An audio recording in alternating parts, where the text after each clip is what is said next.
Now the woman was a Gentile of Syrophoenician origin. She begged him to cast the demon out of her daughter. He said to her, let the children be fed first, for it is not fair to take the children's food and throw it to the dogs. But she answered him, sir, even the dogs eat under the table the children's crumbs. Then he said to her, for saying that you may go, the demon has left your daughter. So she went home and found the child lying in the bed and the demon gone. Then he returned to the region of Tyre, went by way of Sidon toward the Sea of Galilee in the region of the Decapolis, brought to him a deaf man who had an impediment in his speech. They begged him to lay his hand on him, took him aside in private, away from the crowd, and put his fingers into his ears.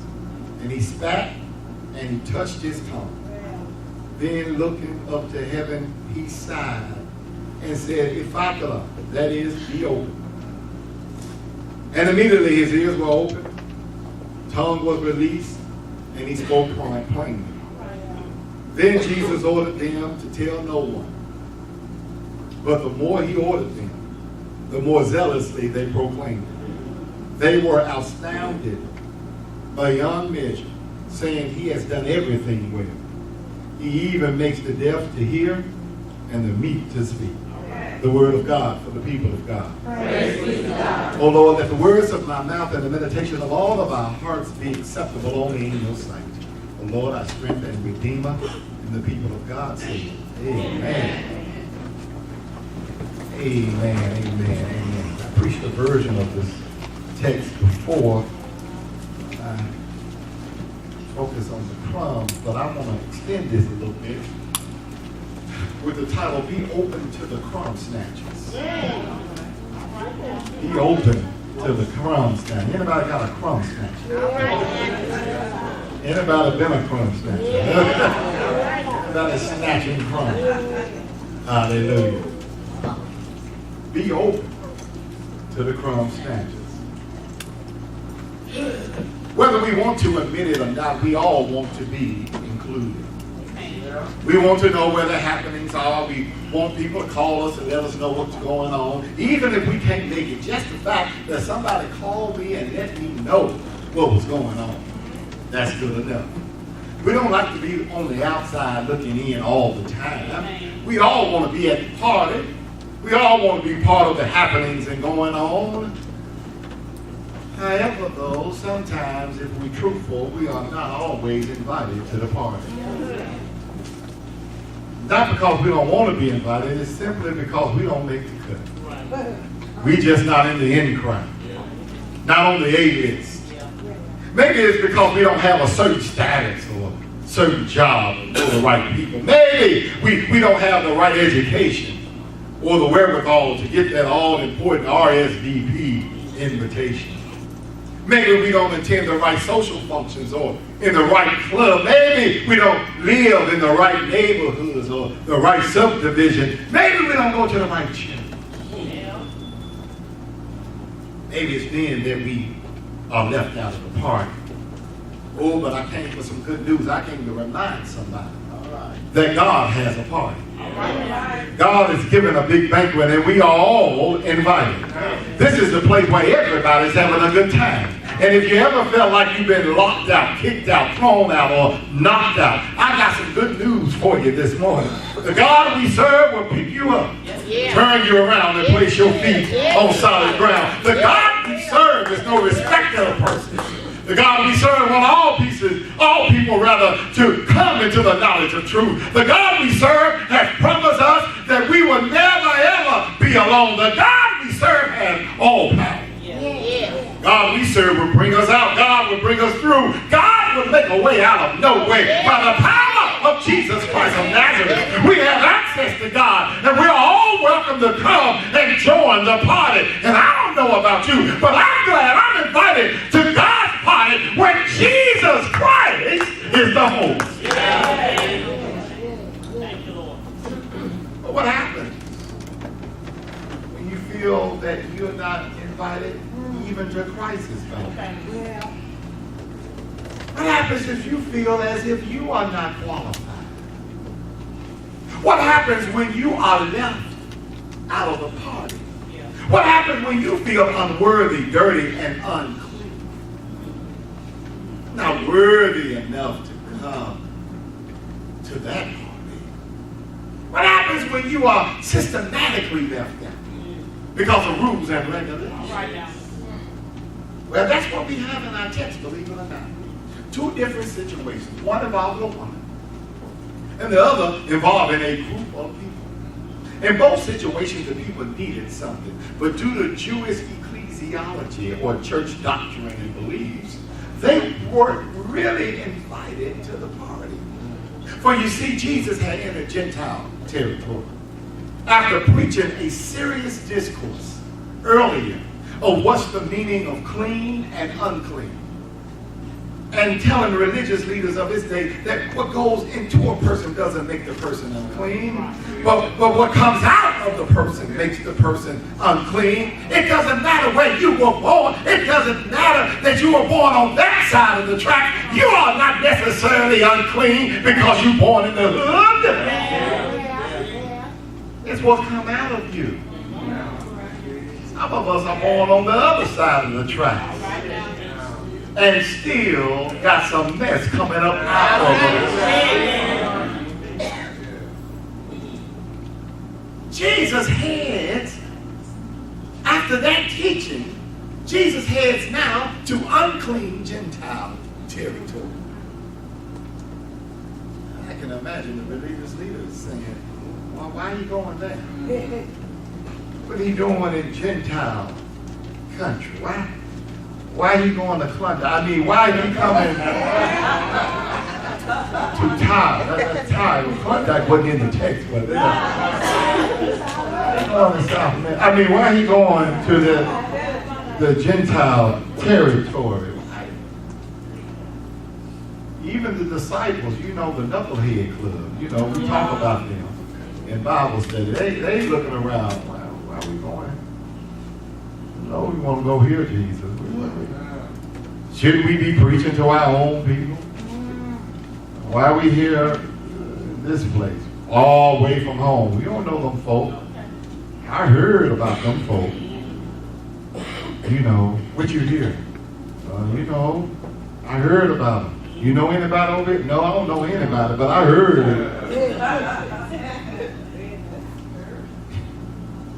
Well, you see, these Gentile people weren't invited to the party. They weren't fit for the theology of the day. They didn't have the gospel. They weren't Jews, so nobody considered them important. They were locked out of the church. Israel was to be a light unto the Gentiles. But many Jewish leaders used their status as God's chosen people as condemnation of others. And you know what? I'm so glad that we Christian folk don't condemn other folk because we got the God. I'm so glad that don't happen today.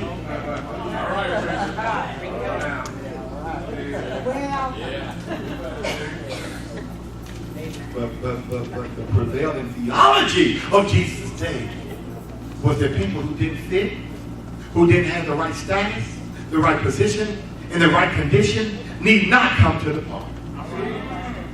There's nothing God can do for you. As a matter of fact, the reason why you in your condition is because God does not show favor on you.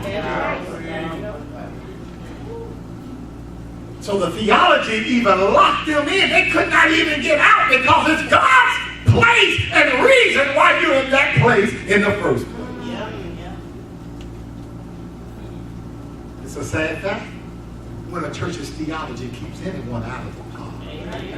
How dare we try to block somebody from meeting the only righteous resurrector of dead and dilapidated souls. Oh, but it's even a sadder fact when we keep our own selves out. When we feel that we are unworthy or not good enough for the Lord ourselves, we keep ourselves out of the party. When we harbor resentment of past sins and let them torture us like a never-ending fire, we keep ourselves out of the party. When we say stuff like, God, you never forgive me because I can't forgive myself, we keep ourselves out of the party.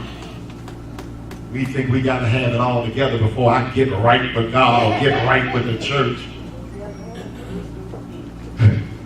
Let me just help you there. You would never ever get it all together and get it all right. As long as you saying that, as long as it sounds good to you, you keep yourself out of the party.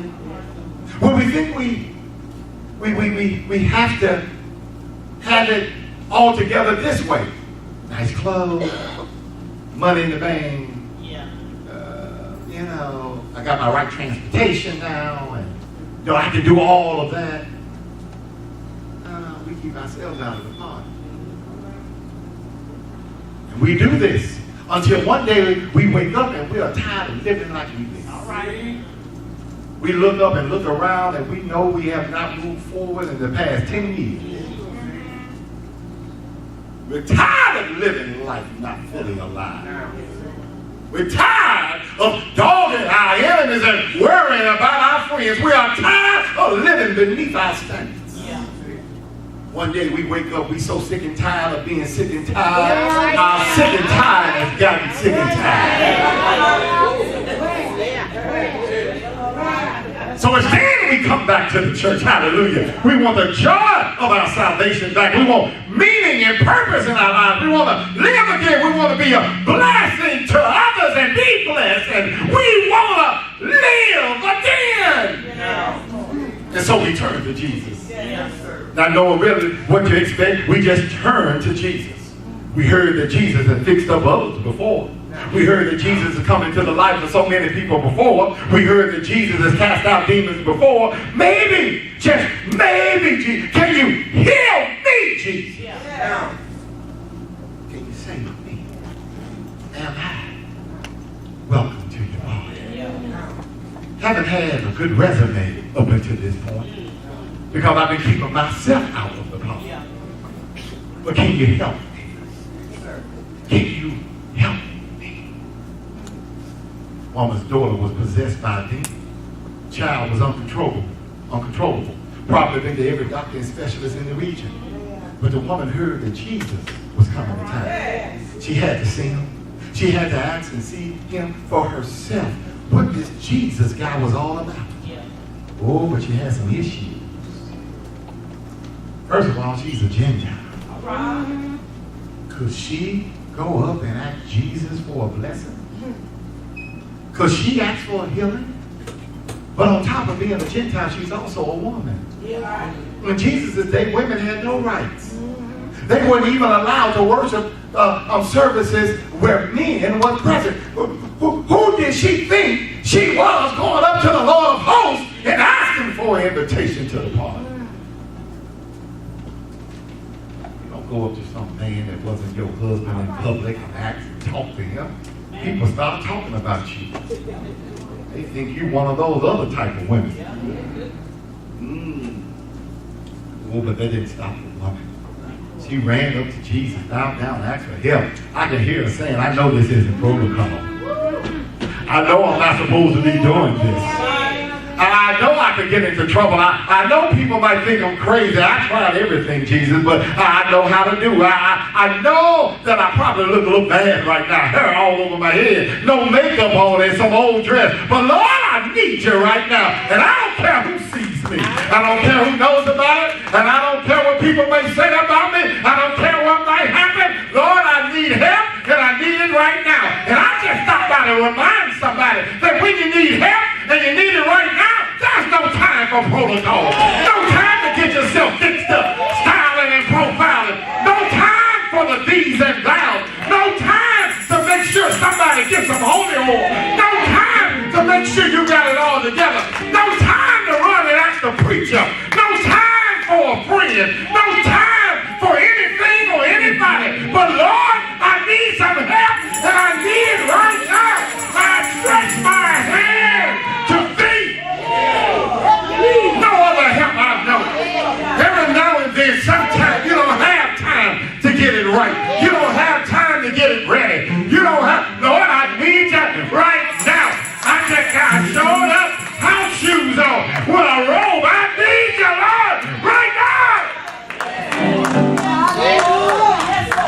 And even when Jesus try to throw her off and call her literally a little dog. Oh, I wish I had time to work that thing. She said to him, though, even the dogs eat the crumbs from the master's table. In other words, Jesus, I know your mission.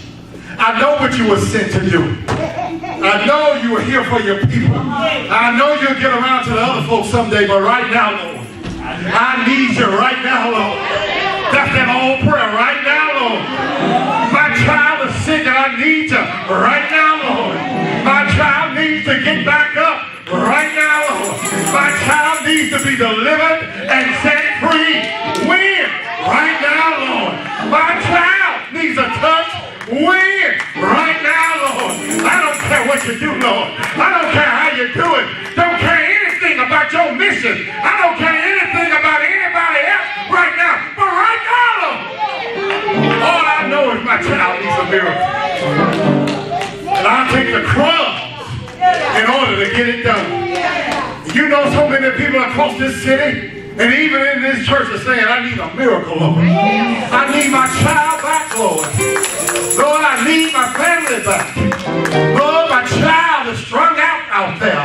Lord, I need some help now. I can't drop this habit. Lord, I need to be delivered. Lord, my mama needs you. Lord, my daddy needs you. Lord, whatever you have to do, I need you, Lord. I know you're busy, Lord, but I take the crumbs. Lord, I know you're busy, but I'll take whatever you can give me, because what you can give me is better than what I have, because what you can give me is better than what anybody else can give me. But you already know this. Even though we settle for the crumbs, even though we'll take whatever Jesus gives us, the good news this morning, you don't have to settle for the crumbs. Jesus is providing the whole meal. And welcome to the party. Because of what the woman said. Now don't miss that. Jesus didn't do anything. He said because of what you said. Your daughter is healed. The child is delivered and set free. And baby, you don't have to settle for crumbs, because I'm not some crumb giving God. You get the whole enchilada. You get everything you need. You don't have to settle for crumbs. You can have the whole meal. And that's what I came to tell somebody today. You don't have to settle for crumbs. Jesus is providing the whole meal. You can come to Jesus just as you are and get the blessings that you stand in need of. You don't have to be a crumb snatcher, because Jesus is open to the crumb snatcher. What the woman did when she bowed down, she actually stood up and opened up the door for all of humanity. I believe Jesus was there for that woman to say exactly what she said. For Jesus to begin to be open himself to a wider ministry. Because that's exactly what he wanted. And that's why he came this way with the flippant remark about dogs. That didn't stop her blessing, because for both Jesus and the woman, they were being open. All right. That's why you don't have to settle for crumbs. Because the windows of heaven are open. And the Lord is about to pour out blessings that they may not be room enough to receive them. I just want to remind you, don't settle for crumbs. Don't settle for crumbs. You do not have to settle for anything beneath what God has already promised. My. But that's not all. When Jesus left the woman, he gets on and meets somebody else. He meets this guy that was, deaf and had an impediment of speech. In other words, he could talk but not clearly. Maybe he stumbled over his words, and since he was deaf, he couldn't hear himself talk. Maybe he couldn't pronounce his words correctly. Whatever the reason, the people, who were all probably Gentiles as well, brought him to Jesus for a healing. Many times, people who have been away from the church, who don't think they fit in the church's theology or fit in the church period, become deaf to the word and cannot speak. They remain on the outside, not even able to come into the house of the Lord, or for that matter, speak with Jesus themselves. They need a little help. They need a little guidance. And my brothers and sisters, that's where the church comes in. We need to be a lighthouse for the world. We need to be a place where people who have lost their speech and lost their hearing of the word can come and be welcome. People need to see our good works. We need to be a witness publicly as well. People need to see who and whose we are. And when Jesus healed the man, he looked up to heaven and sighed. I like that. Because he was sighing over the disciples and religious leaders' exclusionary beliefs. Maybe he was sighing over the fact that the otherwise healthy man had been burdened by the affliction for a long time. For whatever reason, he yelled out, "Ephatha," which means be open. Be open and set free. And that's what our call is, church. To be open and to help set free. Be open to the crumb snatchers of the world. There are people out there who are willing just to take crumb blessings. But Jesus has promised the whole meal. Sometimes we have to side along with Jesus with all the problems we have to face. But our mandate is simple. Go into the othermost places and make disciples. Yeah, go into Gentile territory. Or go into those places where people are just living off a crumb and tell them that they too can have an abundant life. Go to the places where people don't expect to be blessed. Go to the places where folks think that God has deserted them. Go to the places where folks have lost all hope.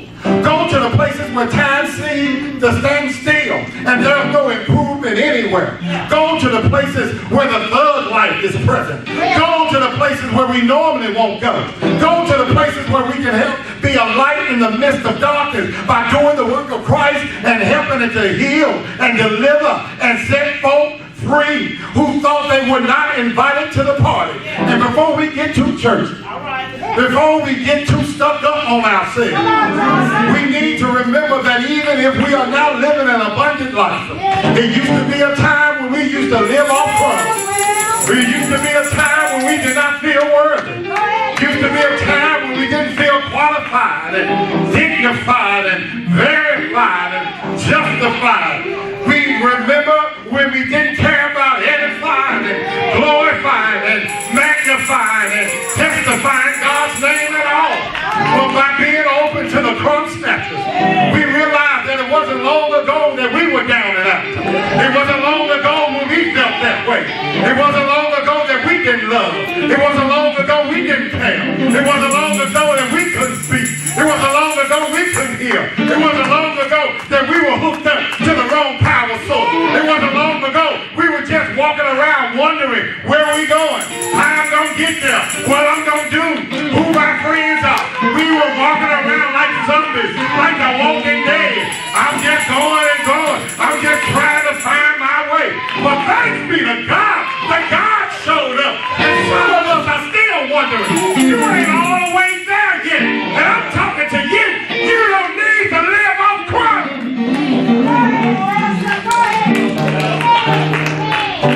Well, I'm trying to tell somebody. What Jesus was trying to tell disciples is that everybody by faith is welcome to this party. No one is left out of the party.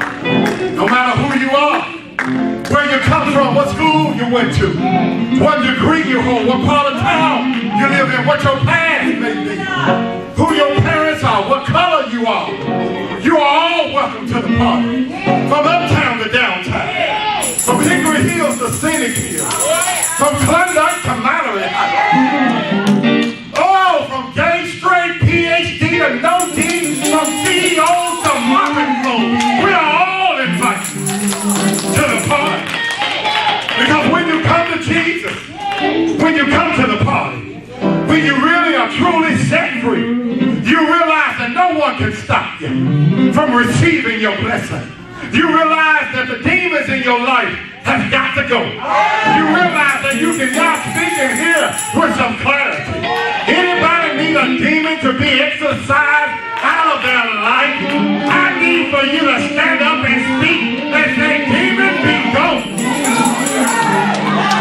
Because now I realize that Jesus is a miracle worker. That Jesus is a habit breaker.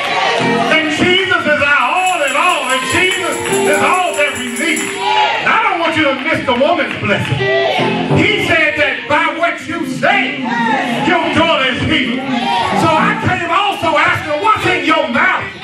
What are you proclaiming from your mouth that Jesus can come back and say, by what you say? I don't have to do anything by what you say.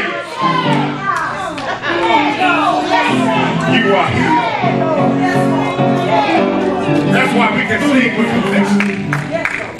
When we get it right, by realizing that we too are invited to the party.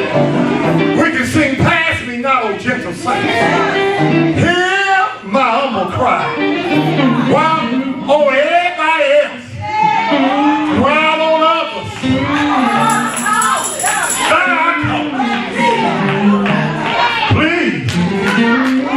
Please, Lord, don't pass me by.